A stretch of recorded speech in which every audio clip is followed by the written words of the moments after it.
Guess what happens when you write up your best employee after he came in to help on his day off? My buddy Steve had worked at this small business for over a decade. 10 solid years of showing up early, staying late, pulling his weight, and then some. He wasn't flashy or loud, just dependable. The kind of employee who quietly trained new hires, solved department issues before they became problems, and volunteered when no one else would. The guy you could count on in the chaos. The one every workplace wishes they had 10 of. Steve didn't just do his job, he made things work. And for a long time, management seemed to recognize that. But in the last year or so, the tone of the workplace had shifted. New faces in leadership, less appreciation, more micromanagement. The culture soured. It was no longer about collaboration or respect. It became about control. And while Steve wasn't the type to kick up dust, he definitely noticed. Still, Steve kept doing what he did best. Even on his days off, he'd often swing by for a couple of hours to get ahead on paperwork or help organize backlogged files. It wasn't required, and he wasn't on the clock, but he understood how those small actions made life easier for the rest of his department. Management knew he did this, and had never once objected. Then came the holiday season. You know the drill. Orders piling up, everyone stretched thin, long hours, short tempers. Steve put in a 60-hour week without a word of complaint.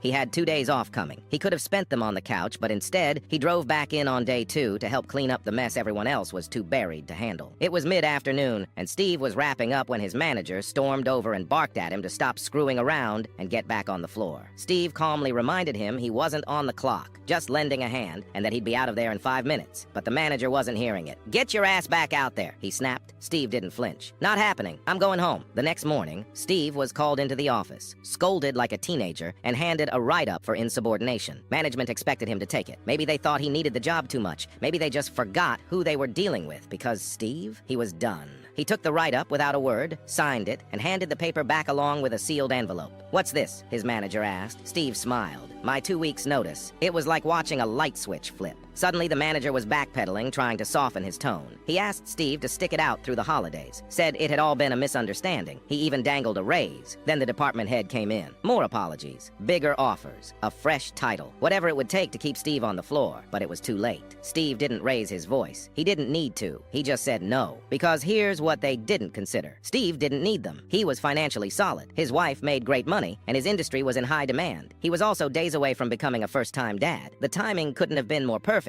Instead of grinding through another miserable holiday season, Steve got to relax. No night shifts, no last-minute calls, no drama. Just time with his wife, time to prep for fatherhood, and time to breathe. The company, meanwhile, scrambled to fill the crater Steve left behind. It would take at least 2, maybe 3 people to do what Steve had handled on his own. Good luck training them before the rush hit.